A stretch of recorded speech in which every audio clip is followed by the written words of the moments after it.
Hi guys. I hope you guys are all having a wonderful Saturday night. So today, welcome to a little bit of everything family, and welcome back to just a little bit of everything family today. So the reason for today's video, and sorry we haven't posted in 2 days, like I said, with the dissertation process, it's a very lengthy process, you guys, and trust me, we're getting there.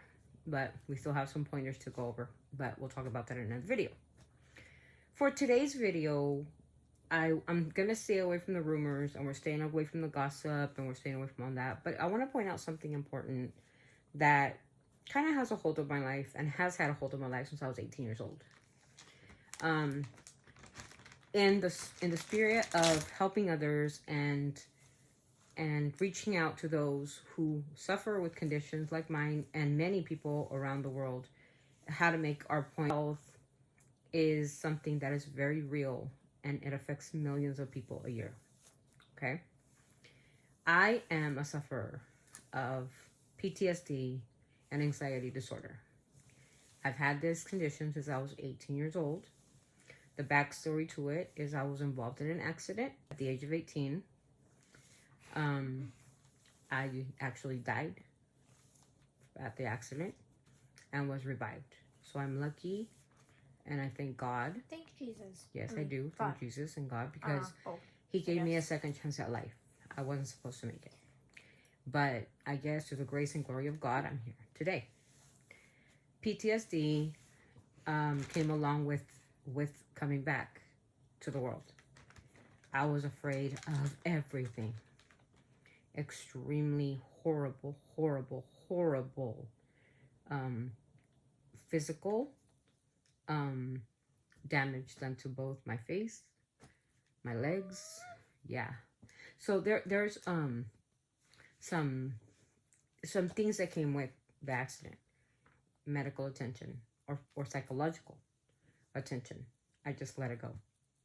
I got physically sick. I developed the anxiety in my stomach. It was severe pain, darkness. I felt suicide. I think I can't say that word, right? No, it's fine if you say it. I felt everything that happened. Okay, so that was doctor.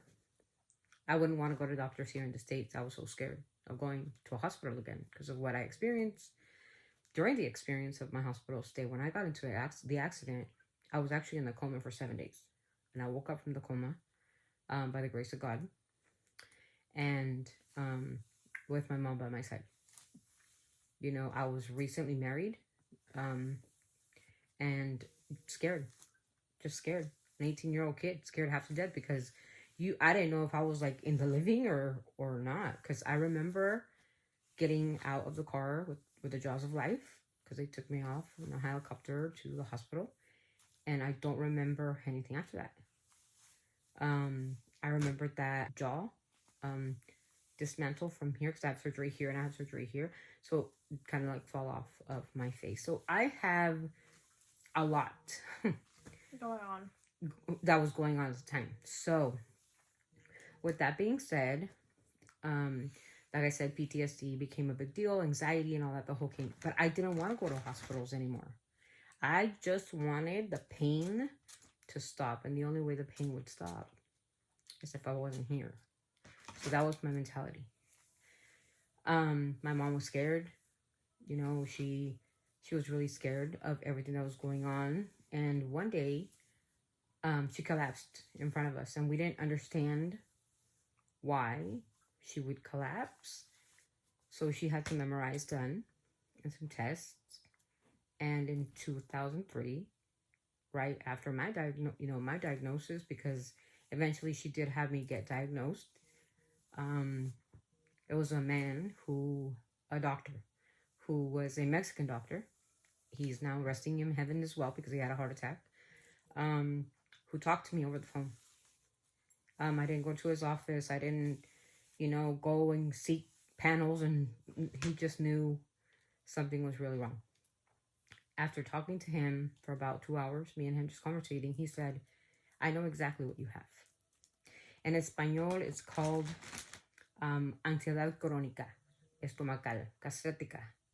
So it's a gastral anxiety disorder in the stomach, which when I get extremely anxious and I can't breathe and life just gets complicated, I get these severe stomach aches that will get rid of them. You can't, except for my medication, breathing, etc.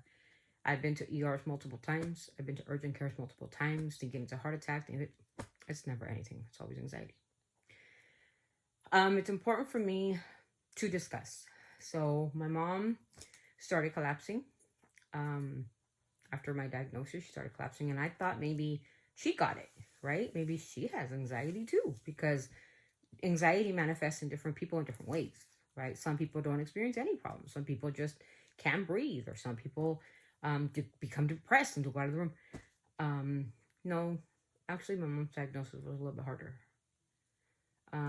They found a tumor in her brain, and she was operated on in 2003, and we thought that she was going to be okay, because they told us that she had glioblastoma, and I believe that's what it was called. I think it was grade 3, but it was in the brain that didn't really affect some of her cognitive stuff, but we knew it did, because she was calling me like different names. She didn't know who some of us were, but we thought to ourselves, these doctors are good doctors, they're going to remove it. See, everything's going to be fine.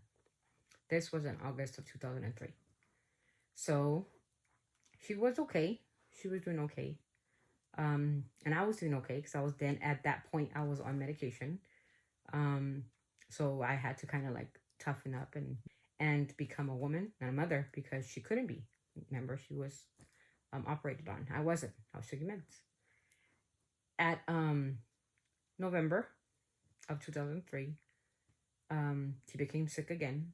So we decided to take her out of the country, to a different country, and have her reevaluated, because she wasn't herself still. So we were like, okay, like something's like wrong. So we took her out of the country. There's a lot of money when you have to take somebody out of the United States with no like Medi-Cal, like more people get her Medicare or anything like that. Actually, she was taken out of the country to a different country to see a specialist that dealt with brain tumors. And he told us that he would go in, he would operate and see what was going on, because they found another growth. So again, she was operated. This time she was cut from one side of her head all the way to here. So they kind of opened her skull and removed what was there. Then for about a month, December, she was given radiation in the States, thinking that it would kill. No chemotherapy was provided. No miracle drugs were provided. It was just radiation, because they told us they got it all. November went and came. December went and came with these new procedures being done to her. And in January of 2004, we had Christmas with her. We had spent New Year's with her.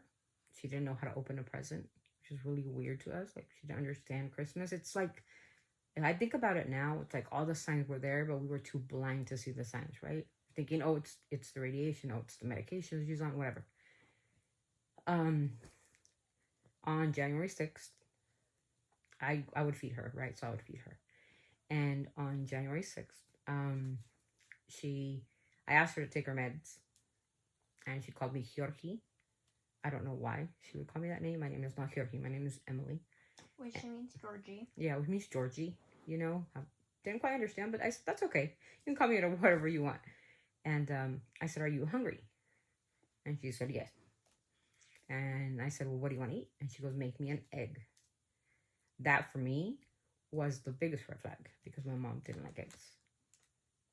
She never in her life has she said, like, make me an egg. She didn't like eggs. She didn't like the smell of eggs. She didn't like the taste of eggs. I'm like, are you sure you want me to make you an egg? I made her the egg. And of course she didn't eat it, because she didn't like it. So she asked me to do the laundry at the same time. She goes, "Hey, can you do the laundry?" And I said, "Sure." She goes, don't forget to put the newspaper in the laundry, okay?" And I said, "Okay." Second thing, "Okay, Mom, no problem." And then The last straw for me was she was sitting down. She kind of slouched over she was on her couch. She slouched over. I said, "You okay?" She goes, "My head hurts." So I said, "Okay. Do you want your pill? Do the house with the pain?" And she said, "Yeah." So I gave her the pill and she put it in her ear. So I knew something wasn't right. And she slouched over and her eyes kind of went to the back of her head. So I knew she was going to have a seizure. I know she was having a seizure. So I called my uncle, called 911, so he can go with her to the hospital because I had the kids at home. So I couldn't leave the kids, because they're minor. So, I have younger brothers and sisters. So I had to call my uncle to come and go with her because I don't want her going by herself. So the ambulance came. My uncle came quick. I think he came quicker than I've ever seen him come in his life. I think he was there within a minute. The ambulances were there like 5 minutes. And they took her. They put her on morphine. And this was on January 6th. So that night, this was like early afternoon. That night I got a call from her doctor. And he told me that my mother had 6 days to live. She was 45. Those words will forever stay in my head. So he said, quote, "Is this Amelia?" I said, "Yes." "You are Faya's daughter?" "Yes." "I want you to get all her paperwork together. I want you to get her family together, because your mom is not going to make it." I said, "Okay." And I was strong. I'm strong today. I wouldn't be able to talk about this if not. But he told me, "Your mom has 6 days to live. So if you have anybody that's in Mexico and Spain, Ireland, whatever, and you need letters for them to come to her funeral, you gotta let me know now, because it does take about 2 weeks after the autopsy to get her to bury her." And I said, "We won't be needing an autopsy. We know what she has." So he said, "Well, I can get you the letters in by tonight. How many do you need?" And just fill in the name. And I said, "Oh, her mom, her dad, her mom and dad were still alive, a couple of my uncles." And we got that started, the process. He said 6 days, right? January 6th, right? She died January 12th. She died at 11:47 p.m. And that was the story of my mother. PTSD, depression. One question. Mhm. How do you know your mom? What time? She died. Because you ever have an experience where it's so traumatic in your life, it changes your life. You forget, you don't remember. You remember every single detail, even to the point what I was wearing. Horrific experiences of our lives. And I could tell you, it changed our lives forever. And it was on the right birthday time. it was a really hard time for the family. And let me tell you, when you have these psychological problems like PTSD or any type of mental disorder, those kind of things like will ruin your life to the point where you don't want to be here anymore. And that was exactly my sentiment. I don't want to be here anymore. And I promised her I'd join her. I remember that.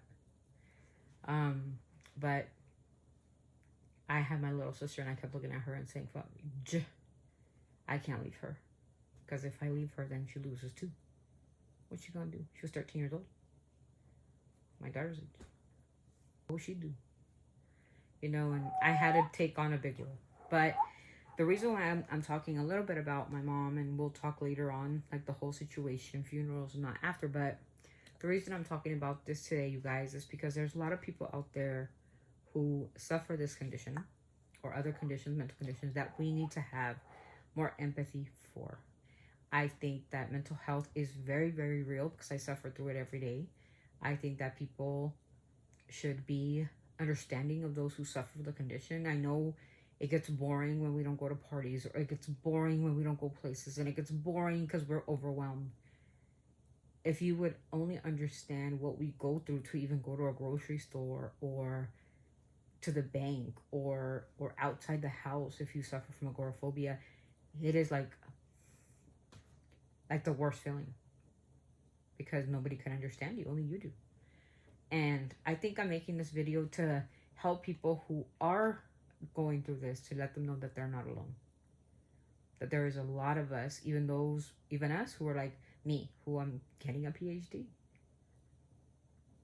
You never know, right? You never know. One thing I'm not, and I'm very clear on this and with my statements that I've said, I'm not an enabler. I'm not going to tell you, you see a lot of like actresses and actors, and you see them, the masks they wear, right? Sometimes when a person is known, like me, that knows PTSD or depression or whatever, we see right through you. And I'm not an enabler. I am not the one that's going to go to celebrity's page and be like, oh, you look great, when I clearly know that they don't. I will put on there very, very unapologetically, I'm going to pray for you. Go get help. Because you could see through them. Sometimes, though, you'll get a couple of people who will pretend and be frauds and be, oh, I'm the happiest person. Robin Williams, for example, who played that part and then ended up unaliving himself. Those are the hard ones to catch. So check up on your friends. Check up on your family. Even if they're the happiest you've ever seen them, call them and see how they're doing. They might open up. If you see something wrong with somebody that's off, it's not right, not typical of them, definitely get them the help that they need. I don't want this to be a long video, but this is what today we wanted to talk about. A little bit about my PTSD and what I suffer through. Yes, I do take medication. I take it daily, once a day. It helps me sleep. It helps me stay calm. Does it affect my brain and my ability to do things? No, it doesn't. It just keeps me, how would I call it? Relaxed, I guess, in a way. I'll say the pills relaxes me. It doesn't put me to sleep or anything, but it keeps me like from bouncing off the walls, basically. It's not ADHD. It just keeps me sane. So, this video is just informative. A little backstory of me. I do live a normal life. I am a very happy mother. My kids are the world to me. They mean the world to me, and I'll do anything for them. They're the sweetest. She's growing up, and she's becoming annoying. You're mean. It comes with the territory, guys. It's part of it. But I still do a functional mommy thing. I still advocate for my kids. I still do what I can for my kids. I help them with school. I mean, it doesn't affect my ability to do anything, but when I get overwhelmed or I'm having a panic attack or something went wrong, I do have my personal space where I have to go through the symptoms. And remember, if I can give you a word of advice, it's like a roller coaster ride, right? You kind of start off slow and it kind of peaks, and then you go all the way to the peak, and then you start slowly declining down. Remember, it's not forever. It'll last a couple of hours or whatnot, or I don't know, depends on your particular situation. But for me, sometimes I had a panic attack and it's lasted like 12 hours. And I've been sick for 12 hours. But letting you know that mental health is something serious and you guys should take it seriously. Always remember that, kindness and empathy are like one thing, but being enablers is something very bad for people. Don't enable people. Like, don't go on somebody's platform and say, oh, you look great, and they're growing a beard and a mustache and they look like Mark Twain, when you know that that's not who that person was. Okay? If you know, you know. Right? So that's what today's theme of a little bit of everything family is about. Just remember to be kind, to be respectful to those who suffer from mental health issues. Don't put on comments, you guys, on people's pages like, you need help, you need psychological help, you need a doctor. Let me tell you, you don't know somebody's life until you lived it. You can't walk a mile in my shoes unless you walked it, okay? So you can't put, things like that on somebody's profile page or somebody's comment, because you don't know what the devastating consequences that could lead to. So be very careful on what you're putting on people's comments pages. And bullying, okay? Bullying is such a big thing right now, you guys, and it's awful. So, by me saying that, Respect others. If you can't like them, you don't have to. Okay? I don't have to like certain people. Emmy doesn't have to like certain people, except the triplets. But she doesn't have to go and hate and put on somebody's page, you need help. Or go to a doctor in a very sarcastic way because you don't know their life. Now, if you want to be empathetic. Well, unless you say it nicely. Like, yeah, like I said, that's where my point is. I think if I see a celebrity and doesn't look nice and doesn't look okay, I am not an enabler. Being in the PhD program opens your eyes to different dimensions, okay? I can see through you. I know who you are. And the people who proclaim to have the happiest lives are the most miserable people. My life, our life isn't perfect. I have days that are good and I have days that are bad. I'm being very honest. We have a lot of problems that we go through. Children with autism, scoliosis in the family. I have anxieties. Our life is not perfect. We're far from perfect. But we're as happy as we can make it. But we're not going to put on a face or a facade that's not real. And Emmy's not going to tell me like, Mom, you are like looking ravishing today when she knows that I'm bloated because I'm on my medication. She tells me the truth. Mom, the medication does affect you a little bit. And it does. And I respect her more for being honest, even though she tells me I'm beautiful every day, by the way. She does. She's just a great daughter. Yeah. But she goes, Mom, I don't care if you're chubby or skinny or whatever. You're still my mom. And I love you and you're beautiful. And that's it. I respect her for that. Because I know what I look like. You don't have to tell me, right? And one of the most beautiful things, honestly, is to just, like I said, be kind, be respectful. And if you want to tell somebody, if you feel that they're needing help, tell them to reach out for help, but in a nice way. Like explain why. Don't say, oh my God, like, look at your beard. Your beard's weird. Or, your beard's weird. Yelling at the mic. Okay. Not like that. But telling somebody, that doesn't look normal. Now, people can go through phases, and some people go through midlife crises, but you're looking in the 50s. But if you're looking at somebody in their 20s or 30s, and they're doing some weird, erratic things, nicely, in a respectful way, say, hey, my brother, or hey, sister, I see a problem. I'm going to take an example, Britney Spears. Britney, I love Britney. We love you. We love you with all our heart, Britney. But we know Britney's going through some struggles. We know.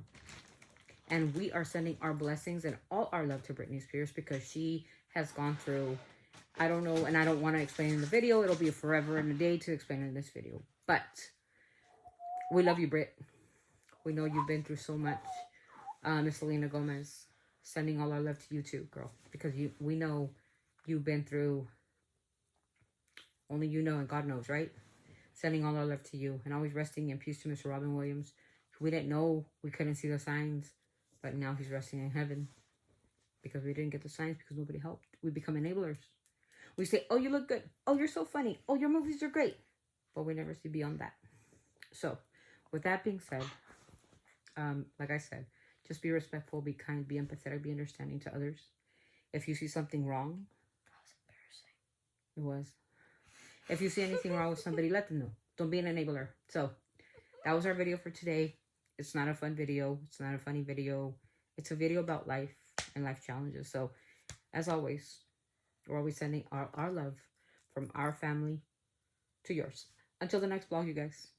God bless. And you have a peaceful night. Bye. Bye.